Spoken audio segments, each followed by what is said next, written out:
my background is that I've been very involved nationally in social work, academia, as well as practice in South Africa for several years. I'm currently the president of the Association of Schools of Social Work in Africa, which is a Pan-African body. So in that way, I'm also the vice president on the board of the International Association of Schools of Social Work. I was invited to do one of the plenary sessions on human rights from an African perspective. I guess, on account of my passion for the subject matter. But I would have been here nevertheless, as a member of the board of the International Association of Schools of Social Work. And what is an African perspective on human rights and social work? It was interesting. I spent several months reading on the topic and came back to some of the very original conclusions, that I actually began with. I looked at it from different perspectives. One was looking at the impact of colonialism, even on contemporary conflicts and violence that Africa is plagued with. But looking at also new forms of imperialism in terms of neoliberal capitalism and US and European Union protectionism, and how that impacts especially economic rights of people in Africa. I looked at the failures of the international community and the United Nations in terms of stemming violence and conflict in Africa, but that's not the whole of the story. We can't blame it purely on that. I talked very much on how African leaders themselves need to take responsibility for gross human rights violations. And very often there's a mutually corrupt relationship between African leaders and their Western counterparts, especially those in the World Bank, the International Monetary Fund, and not all, but some organs of the United Nations. But there's a particularly unique interest that social work has in relation to culture and human rights.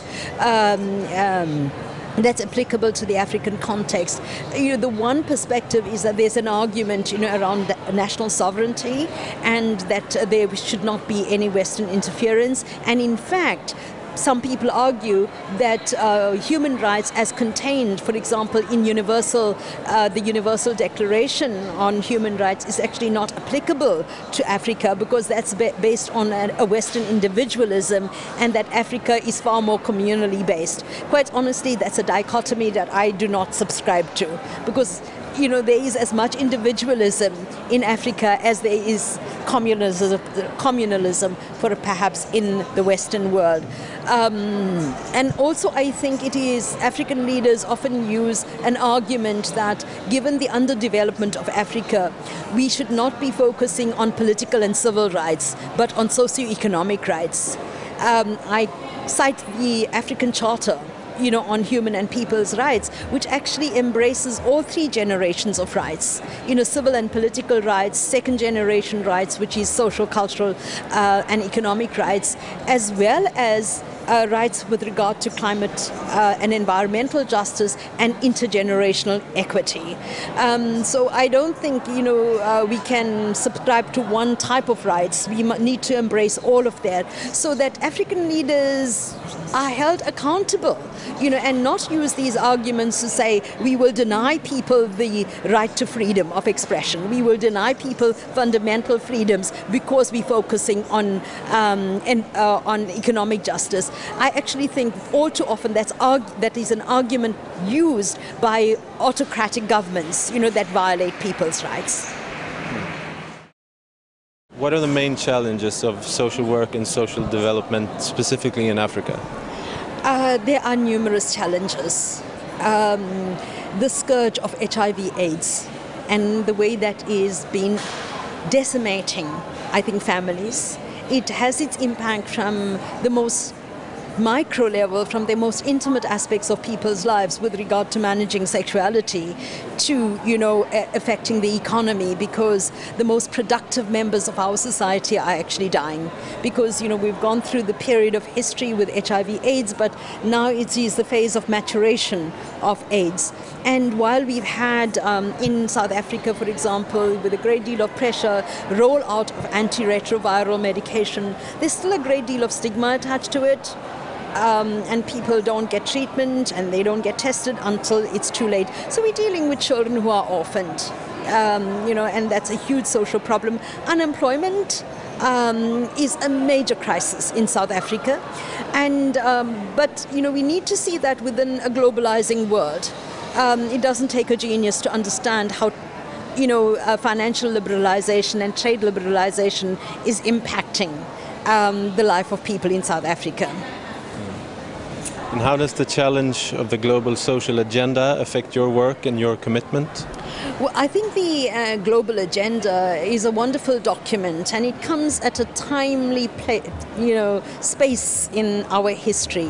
The International Association of Schools of Social Work and the International Federation has had several global documents which affirms our commitment to human rights and social justice, and our aims towards a more equal world. It can be visionary, and the global agenda is a reaffirmation of that commitment to the more political dimensions of social work. But it goes beyond a mere statement of principles. It actually talks about strategies, and ways in which people at various levels, from small organizations to regional bodies, national bodies and international bodies, can network with people with similar orientations or even across differences to make a difference to the quality of people's lives. And what does it mean that, here we have 2,500 people from over 100 countries? What does that mean? Why is this important? I think this could be an essay on its own, Yeah. Why would it be important for 2,500 people together? One is that I think it's extremely validating of people and what they're doing. I think it reaffirms for people, belief in their professions and their occupations and what they're doing. Secondly, it allows for wonderful networks of collaborations. It allows for people to be heard. And sometimes people who are themselves occupying quite minority positions relative to other people across the globe. So it gives them voice. And it's not only what is said at the conference that's important, but what happens after the conference that's so important. Some of my most amazing international exchanges and collaborative networks have developed, through conferences like this, and not even informal sessions, but through the reception and dancing after that. So there's lots of benefits to that, yeah. And of course, people gain knowledge. Obviously, that's one of the biggest benefits. And what is your impression of this conference so far? I met some of the conference organizers. My impression of it is that it's huge.